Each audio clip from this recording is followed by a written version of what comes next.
श्री कृष्ण जी ने पर्वत उठा लिया था, गिरिराज यानी गोवर्धन पर्वत को उठा लिया था हाथ पर, उंगली पर ऐसे।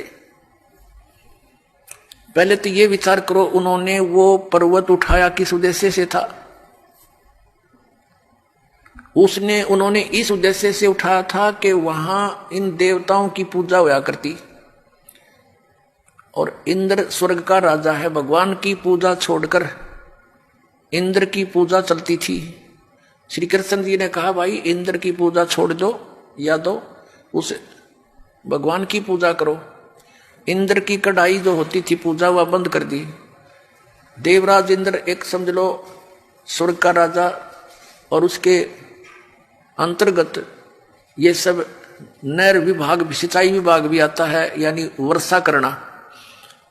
तो क्या हुआ, जब इंद्र की पूजा बंद होगी देवताओं की, इंद्र ने सोचा इनको सबक सिखाता हूं।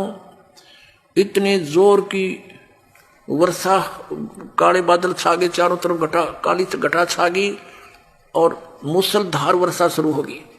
व्रज नगरी को डुबोने के लिए अब चारों तरफ हाहाकार मच गया।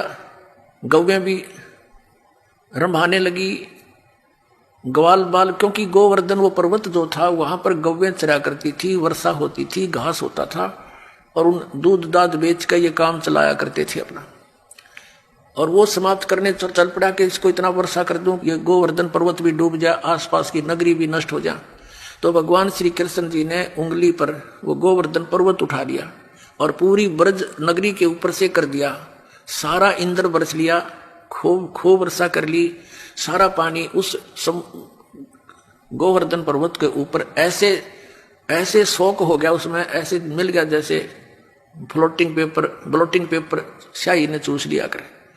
आखिर में थक गया इंद्र, आके पैर पकड़ दिए कि मुझे अक्षमा कर दो। कहने लगे चला जाओ, तेरे को कर दिया अक्षमा, और खबरदार आज के बाद तूने अपनी पूजा के लिए व्रजवासियों को कंपेल किया। तो फिर वो गोवर्धन यथा स्थान पर रख दिया।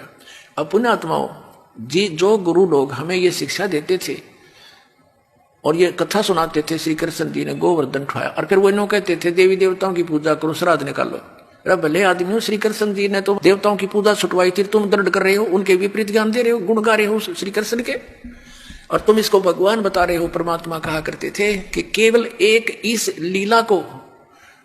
लीला से ही तुमने उसको भगवान मान लिया, ये तुम्हारी ना समझी है, बालक बुद्धि है, कि ये कंप्लीट गॉड मान लिया तुमने, गोवर्धन उठा लिया था। क्या